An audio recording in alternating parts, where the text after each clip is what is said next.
Alito, this is the story of a forgotten people, the Mowa tribe. They have dedicated themselves to fighting for their rights and now need the federal government to take responsibility and grant them federal recognition.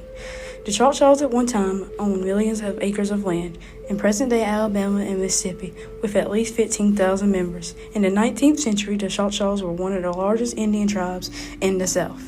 The members of the eastern part of the tribe may have went away from the Mississippi people of the Moundville Chief, the West Central Alabama. In 1798, Congress created the Mississippi Territory.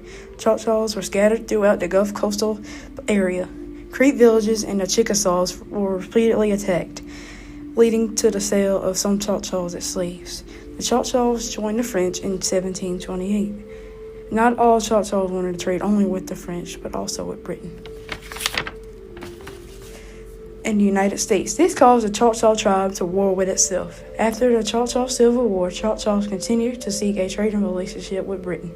In 1801, the Choctaw could no longer fight off those who sought their land, which caused the Treaty of Dancing Rabbit Creek. This treaty would be the start of the tribe losing their home.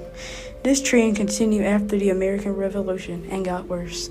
The Choctaw chief, Pushmataha, went to Washington, D.C. to fight this, but died before it could be accomplished. The Mowa Indians were the first Native Americans for the U.S. to pull out of their ancestors' land. After the Indian Removal Act of 1830, the Choctaw also signed the Treaty of Dancing Rabbit Creek in the same year. This treaty made them hand over the land they had left in Mississippi and gave it to the U.S. in exchange for land in what is now southeastern Oklahoma. They started relocating in 1831 and continued over several years, which made them the first large removal under the Indian Removal Act. The federal government promised the Choctaw transportation, supplies, and protection, but these promises were badly fulfilled. Many of the Choctaw Indians traveled on foot, dealing with extreme weather, hunger, and disease. But other Choctaw Indians made the trip by riverboats or wagons, but the conditions were often just as dreadful. It is guessed that 4,000 died while they were relocating, leading some tribal leaders to describe it as a trail of tears and death. After the Treaty of Dancing Rabbit Creek, many Indians went into extreme hiding and intense discrimination took place. However, despite the hard times, the Choctaw community continued. They created relationships with one another and set up churches, cemeteries, and ceremonial events in areas. They even went as far as to set up their own school, which is called the Weaver Indian School.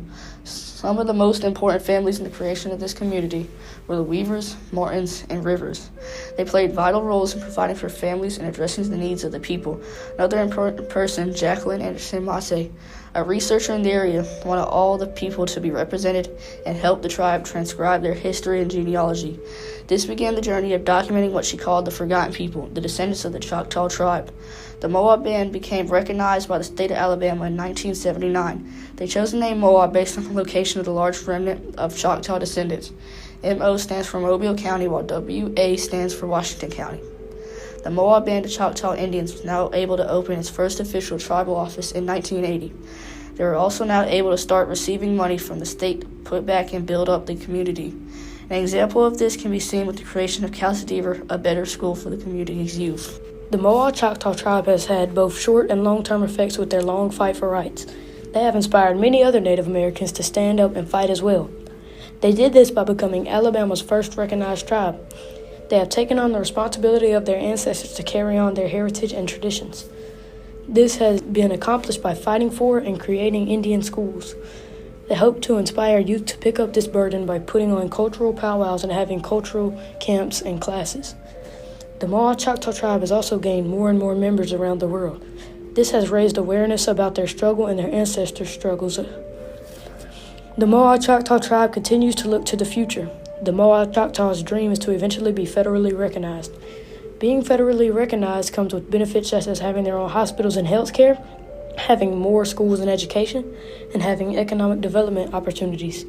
If the Mowa Choctaw tribe does get federally recognized, they will have the self-determination they deserve. There would be no one who would be able to tell them how to do their things.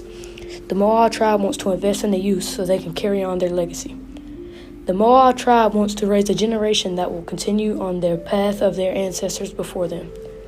The Mowa people have always and hope to continue to be people who take on the responsibility of preserving their heritage and fighting for their rights to ensure justice is served.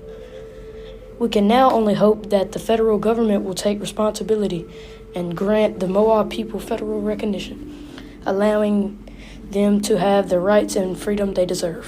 Our tribal members are getting educated. They're willing to go beyond what people think that they can do.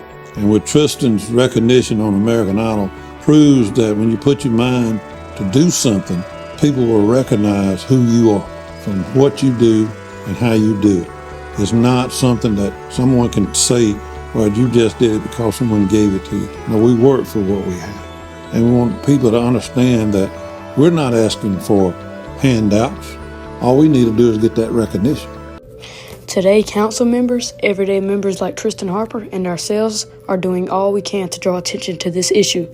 We can now only hope that the federal government will take responsibility for its previous actions and grant the Mowa Choctaw tribe federal recognition, allowing them to have the full rights and freedoms they deserve. Chapisa Lachiki.